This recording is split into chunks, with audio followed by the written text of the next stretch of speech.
I've actually volunteered once in a while because nobody comments on it, and I'm so proud of my shirt. I will mention it at some point, which is maybe a little bit silly, but it's almost like I feel like you can't walk around in the world not knowing that this is the possibility, that this actually happened. I did this.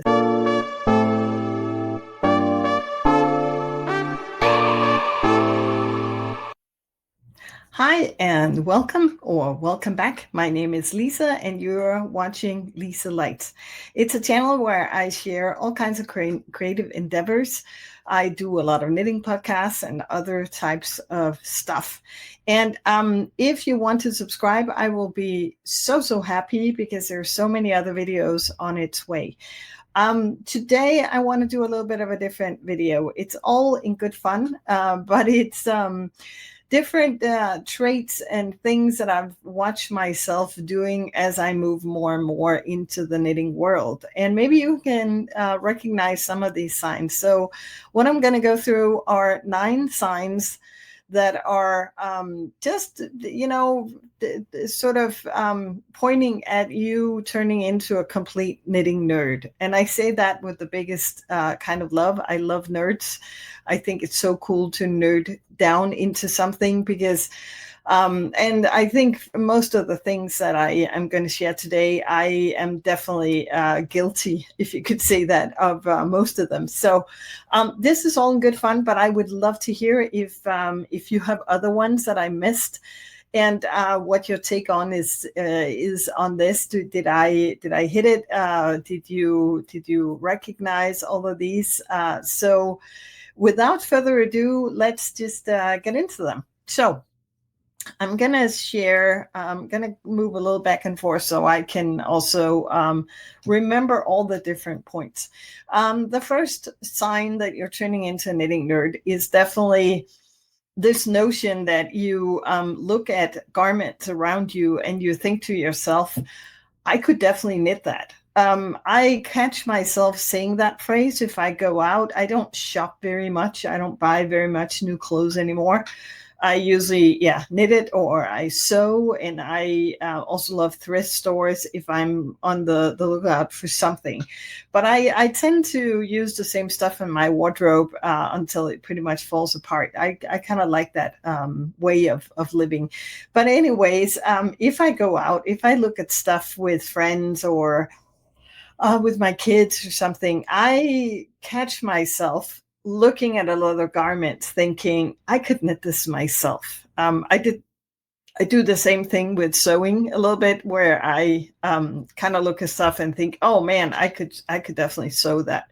So so maybe that's also something you recognize from your own world. This is a sore point for most of us. I I have definitely caught myself trying to convince. I don't know why I'm not just admitting. I think most of us have quite a lot of yarn. I'm definitely working on not just buying yarn to buy yarn. I've done that a couple of times, and I've usually ended up regretting it.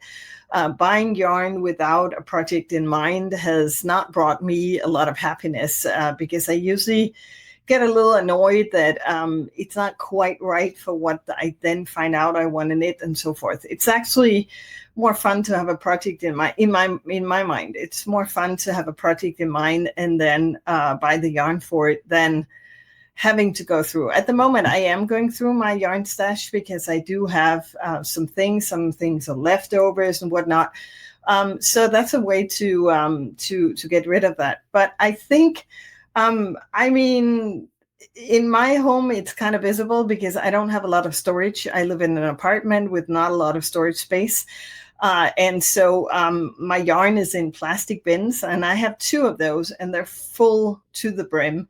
And they're stacked under a closet in my bathroom, actually. Not the ideal place to store yarn, but they're wrapped up in the plastic. But then it sort of also moved into a bin that's next to it that's also kind of full of yarn. So I definitely have more yarn than I want to admit, kind of. So when somebody asks me if I buy a new yarn, I sometimes see myself sort of underestimating the amount of yarn I have. It's kind of silly, but it's not, for me, it's not great to have too much. It stresses me out if I have too much. So I definitely have this idea that I need to empty out what I have so that I get it down to a level that's reasonable. So maybe you can recognize this one. I think a lot of us are guilty of that. Also patterns. My goodness. Actually, I think it's about time that I start figuring out a better way to organize my patterns.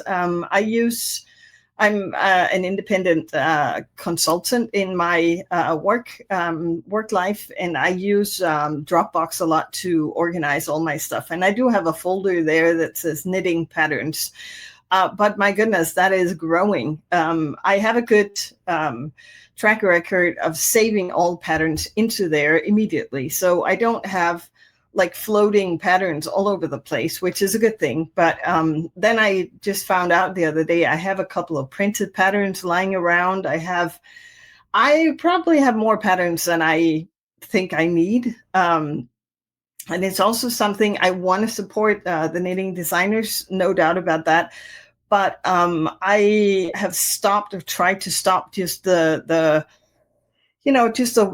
feeling of let's just buy all the patterns, because it kind of adds up in cost when you look at it.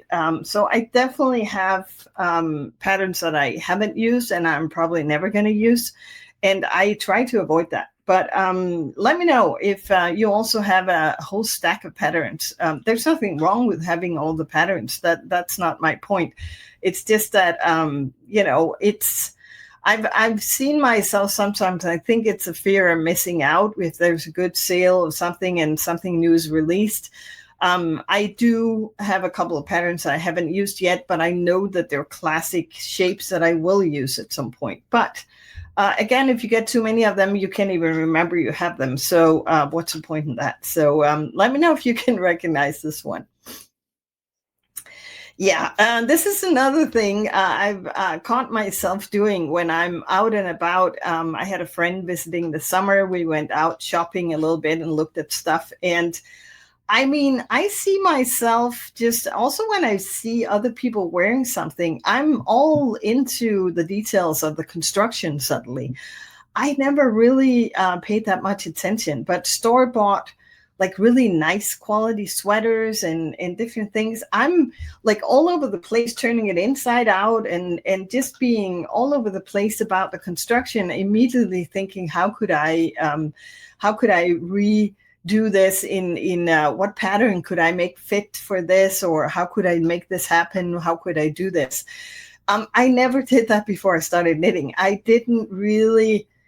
I wasn't really that into how a garment was constructed. I mean, that didn't seem that important. I looked at the colors and how it fit me, but I never really thought about it. And now I'm kind of more tuned into which constructions are better fitting for my body type. So I'm definitely sort of turning the whole thing inside out. And that goes back to, I could knit this myself. My first point.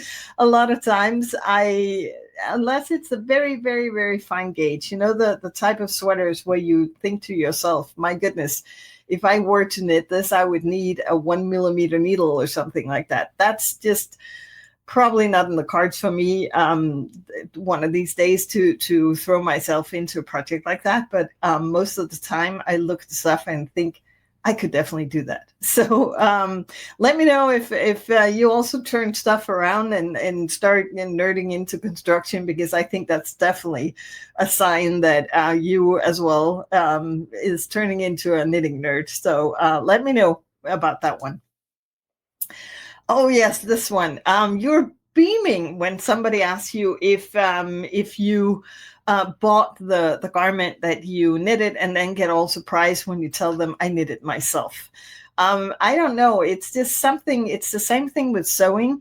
And it's actually it's a little bit interesting because the quality of something being homemade should be celebrated more than what you buy in a store. I feel like, because it's much more creative, it's more sustainable in a lot of ways. It involves creativity, your time, your effort, all this stuff. But there is still this little like thing in the back of my head that I'm excited when people think that it looks so professional that it looks like I bought it. And in reality, I actually made it myself. So it is a satisfaction, and it's something I've been working a lot on the last year, I would say, being more and more careful with the construction of things and being more and more detail oriented with just a little like finishing touches of garments that really makes it look professional, and nobody would ever guess that it's something you made yourself. So that's definitely something I'm more into now than I used to be. And then the flip side of that is I've caught myself also volunteering. If nobody comments on it, if I just knit a piece of garment like this, what I'm wearing today is the Nitty Committee Tee. I'll put the link down below. I've talked about it extensively. I love this pattern by Lily Kate France. It's just gorgeous, and it fits me so well. I've knit two of them. But anyways, I've actually volunteered once in a while because nobody comments on it, and I'm so proud of my shirt. I will mention it at some point, which is maybe a little bit silly, but it's almost like I feel like you can't walk around in the world not knowing that this is the possibility, that this actually happened. I did this. So I think it's about being really proud of your work, which I think is okay. But I do see a certain amount of why would I care in the eyes of some of the people on the receiving end, which is, I guess, okay, because if you don't knit, if you're not creative, it doesn't really make a lot of sense of why would you spend so much time on that, or, well, couldn't you just buy it in a store? So I think it's definitely sometimes it's fun if it's other creative people. If it's not, it's it's not necessarily something they are interested in knowing, but I will tell them regardless if I feel like it. So that's where we are in that one. Oh yeah, this is a great one, and this is why this community online is just fantastic. All you guys watching my videos, commenting, all the other creators out here that inspired me to start knitting even more, to start YouTubing, to start being just active in this community. Is definitely the sense of happiness you get when you meet other creative people. I have just a couple of friends in real life who are real creatives, who also, I mean, I have a friend who, I mean, she has knit so much. She's like, I will never catch up with all her knitting stuff. She's so skilled. She's so good. She's had some trouble with her hands, so she doesn't knit as much anymore. But my goodness, she is very, very creative. She also does a lot of other stuff like pearl, like little bead earrings, and all kinds of other cool stuff that is just. She, as well as a lot of us, need a creative outlet, and that's what I think it is for a lot of us. One of my daughters, I would call them creative, all three, but my youngest daughter is probably the one who is doing the most creative stuff when it comes to garments. She is knitting, not knitting, but she has crocheted, just figured out patterns by herself by just watching a tutorial online, and then she sews a whole bunch. So she buys most of her clothes in thrift stores, and then she just modifies them, or she sews from scratch, just creating patterns herself and so forth. And I love that. I mean, it is a creative household. I'm the happy owner of 4 sewing machines, which is a little bit ridiculous. 2 of them are overlock machines and 2 are regular ones. That's a little much, but I kept all of them because I figured one day one of my kids might want to bring stuff when they move away from home. And she's definitely a candidate for 2 of them, I think. So, but anyways, the happiness you get when you meet other creative people and you can chat about your common interest, and you can also discuss the construction details and all this sort of stuff, I think is so great. I mean, I love that. I've gotten so much good advice when I've had doubts about something and I've voiced it in my videos because you guys are so good at commenting and giving me good suggestions. And I've done the same thing for others. Pitching in when somebody's asking about something that I think I know how to solve. We all pitch in, and I love this way of helping each other because that's what makes it fun. That you're not stuck here by yourself. When I learned how to sew, I didn't really have anybody to ask. I just had to figure it out by myself, and it's just lovely to have somebody to chat to about it. So that's a certain sense of happiness that you get from this. And I should say, I haven't been to any knitting conventions yet, but I guess that's part of why that is such a fun experience. I'm a little scared of coming back with too much yarn, but that's a problem for whenever that comes up. But that's definitely something to consider. All right, and then number 8 is maybe that's just me. I'm a dog person. I love dogs. Well, I love most animals actually, but I had dogs growing up. I've had dogs, and as an adult, I don't at the moment because my youngest has developed allergies, so she can't really be around a dog full time. So no dog for us at the moment. But I love dogs. And I had, as a kid, I had an old English sheepdog. It's a very, if you don't know the type of dog, it's a herding dog with just a beautiful coat, but long, really long-haired coat. And so I have a soft spot for long-haired dogs. I mostly had dachshunds as an adult, so that's in the other end of the spectrum. You can't really make a sweater out of that. But it is difficult to see one of those huge dogs and not think, that would make a lovely, lovely sweater if I were to collect the wool from that. And the fun fact is, I grew up after the Old English Sheepdog, we had Chow Chows. Have a lot of fur, the ones with the blue tongue. They have a very dense fur, but it's not that long. It's like the longest hairs and the underwool is definitely not long.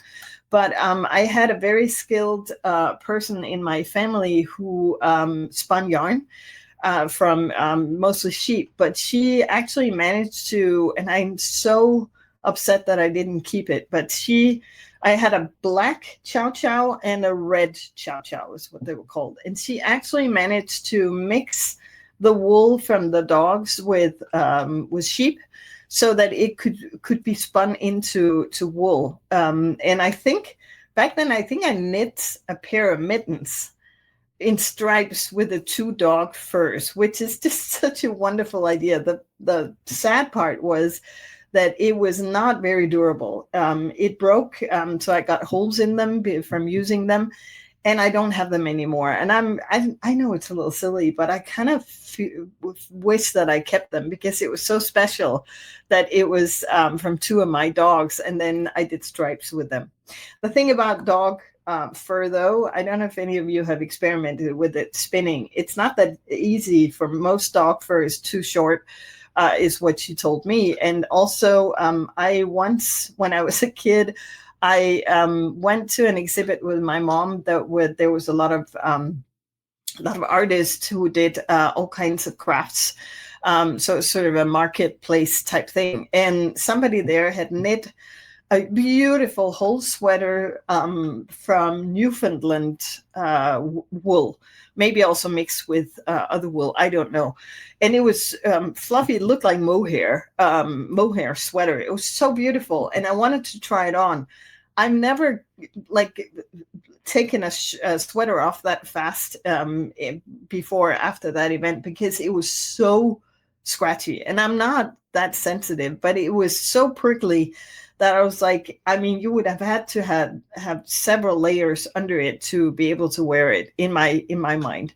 But it was beautiful. So I don't know if any of you have had any, it's not something I want to go into, but it's a thought that keeps, maybe because I know that it's possible.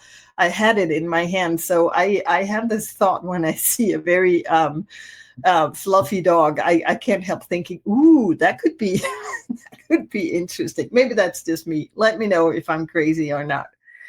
All right, the last one is, this thing where, this is actually really lovely, I feel like, because um, beforehand, all the types of breaks you get. Of course, not if you're driving, you shouldn't be knitting, but all kinds of other waiting times, like you sit around. You have 10 minutes before. I do this a lot. I have 10 minutes before a Zoom meeting starts, for example. It's too little to start. Maybe I can answer a mail, but if it's not something I can do quickly, that's not enough time. It's not enough time to start working on something else, because then I get interrupted and whatnot. I usually use those little breaks to just knit two rounds on something. I used to, and now I work from my home, so I have all my knitting stuff within reach. But I take little breaks from work where I knit a little bit. I bring my little socks when I'm on the train. I bring little projects with me so that I have something to fill out the time with. If I'm going to the doctor and I know that I might be waiting around for a bit, I usually bring something to work on in the meantime, because what it means is the little annoying breaks that you can get a little bit upset about sometimes, which is a little silly, but that's how we are. They turn into knitting breaks, like knitting opportunities instead. So I feel like that's a very positive way of spending your time. So you don't get annoyed, but you just look at it as, ooh, nice, then I can knit. I knit when I have people over after we have dinner and we just sit around chatting. I usually start knitting. If I have something mindless, I can knit on. So those little breaks definitely turn into something really positive instead of being a huge problem. So I really love that. So those were the 9 signs that I see that are sure tell signs that you're definitely turning into a knitting nerd. So let me know in the comments if you agree, or if you have other signs that you've noticed, stuff you have started doing that you didn't do before you started knitting too much, or whatever sort of gives it away in a fun way. So, and before I leave you, again, if you enjoyed this video, please give it a like, leave a comment, and remember to subscribe if you want to see more videos. I will come back with a regular podcast episode pretty soon, and then have other ideas for stuff I want to share with you in the near future. So with that being said, thank you so much for watching, and I hope to catch you in the next video. Take care.